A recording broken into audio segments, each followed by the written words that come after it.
مرد به سراغ شما می آید. میدانید چرا آدم فروشی میکنه؟ میدانید چرا آدم ربایی میکنه؟ میدانید چرا دزدی میکنه؟ میدانید چرا به همسایه خیانت میکنه؟ میدانید چرا زناشویی میکنه؟ میدانید چرا غیبت و سخنچینی و تهمت میزنه؟ میدانید چرا به جهان آخرت باور ندارید؟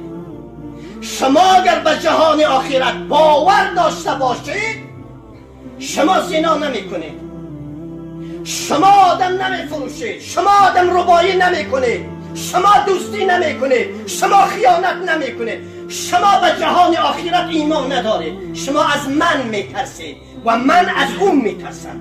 ما از خدا نمی ترسیم. از این لحاظ گناه هست در جامعه.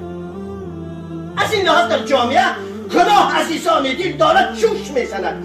ظهر الفساد فی البر والبحر بما کسبت ایدی الناس. فساد در بحر و بر از دست و پای من و شما جوش میزند. شما از خدا نمیترسید، از من میترسید و من از شما میترسم. فهمیدید؟ این حرف حق ایمان در کار است. این حرف حق ایمان در کار است. فهمیدید؟ شما از من میترسید، من از شما میترسم. از این لحاظ دزدی است، از این لحاظ خیانت است، از این لحاظ غیبت است، از این لحاظ سخنچینی است، از این لحاظ احکام خدای رؤوف و مهربان زیر پا عزیزان دل کردگی استیم. از خدا نمیترسیم.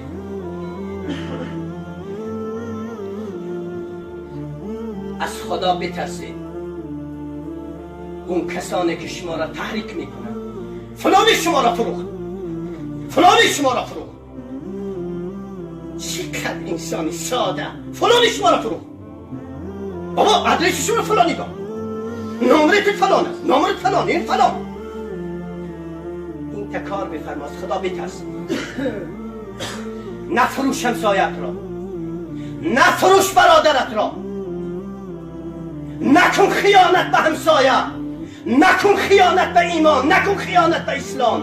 از خدا عزیزی دلم بترس. خدا شما را نظارت دارد، نظارگر شما خدای رؤوف و مهربان. بترسید از اون روزی که به سکرات مرگ گرفتار میشید. همون انسانی که شما برادرت را میفروشی، شانه از تو خالی میکند، میگد و پس سر من تو به برادرت خیانت کردی، تو به همسایت خیانت کردی، تو به دوستت خیانت کردی. من خرسندم که مرگی تو زودتر آمد، ورنه تو فردا به منم خیانت میکردی. این علیکم لحافظین کراما کاتبین یعلمون ما تفعلون. بترس از اون کراما کاتبینه که شما را داخل قبر میگذارند. ستهای خدای رؤوف و مهربان جلوی رویت می آیند. زنده بشوی، پرونده فروشی تو را میکشند، باز میکنند. خیانت توی که به همسایه کردی، به برادر کردی، باز میکنند، میخوانند در جلوی رویت. اون زمان را شما به یاد نمیاری؟ شما از من میترسید که سود هستم؟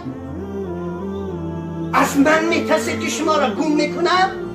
از اون سودهای خدا نمیترسید؟ اون سودهای خدایی که در قبر تنها هستید. پارتی بازی نیست، شناس بازی نیست، پول دادن و خریدن نیست عزیزان دل. همه اینها رفتگی هستید. نزد اون سودهای خدا چی جواب دارید؟ چه پاسخ دارید؟ چه جواب داره؟ چه پاسخ داره؟ بترسید از اون روز، بترسید از اون روزی که جایگاه شما در قبر است. اینما القبر روضة من ریاض الجنه او حفرة من حفرات نیران. صدق رسول الله صلی الله علیه و سلم. اما بعضی تصور میکنه که مردیم رفتیم، دیگر کی به سراغ ما هست؟ کجا دیگر زنده میشه؟ نخیر، پیامبر خدا رهبر دینی فرموده است اینما القبر روضة من ریاض الجنه او حفرة من حفرات نیران. آره، قبر یا باغی از باغهای بهشت یا سیاه چال از سیاه چالهای جهنم است. یعنی چی؟ اون که از دهان خالی نیست. یا در جهان بهشت هستی یا در جهان دوزخ هستی. اون یه دنیای دیگر است. ظاهرش قبر است، ظاهرش کودال است، ظاهرش حفر است، ظاهرش جسد را اونجا میگذارن و بر سر و کلش سنگ خاک میریزن، اما حقیقتش اون یا دنیای بهشتی تو هست یا دنیای دوزخی تو هست، بستگی به اعمال تو هست. بهشتی باشید دنیای بهشت شما شروع شد، دوزخی باشید دنیای جهنم شما عزیزان دل آغاز می شود. وقتم تمام شد، عمر داره تمام می شود. مولوی تعبیر میکند وقت تمام شد، عمر داره تمام می شود.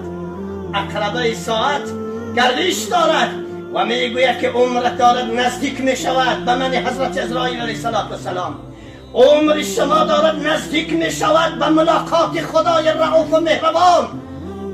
از این لحاظ عزیزان دل توبه بکنید، استغفار بکنید. وقتی صلح و آشتی با خدای رؤوف و مهربان است. بیشتر کسانی که در این قرنها به ملاقات خدای رؤوف و مهربان راه سپار میشن جوانان هستند. شما جوانان باید بیشتر توبه بکنید، استغفار بکنید. الشباب و شعبة من الجنون. شما به مثل دیوانه هستید. من نگفتم پیامبر خدا است. جوانی یک شاخه از دیوانگی است. خون شما در گردش است، خون شما بجوش است. برای چی؟ شهوات نفسانی و شهوات عقلانی شما میگوید بسیار فرصت طلایی برای زیناشویی. زلیخاها در همه کوچه ها و خیابان ها و اسکاه ها و دچ ها و رستوران ها و طربخانه ها مثل چشمه های پرقدرت دارن میدرخشن، جوش بزنن. بسیار فرصت است برای زمینه زیناشویی. خون شما در گردش از بهوش بیایید، پشیمان میشید. خون شما بجوش است برای دزدی، برای آدم ربایی، برای عزیزان دل سایر رضایل اخلاق توبه بکنید، استغفار بکنید. فردا پشیمان میشه اما دیگر سودی نیست. الله رب العزت میدان عمل را برای همه من و شما باز بفرماید و کشتی نجات اسلام و مسلمین را به ساحل برساند.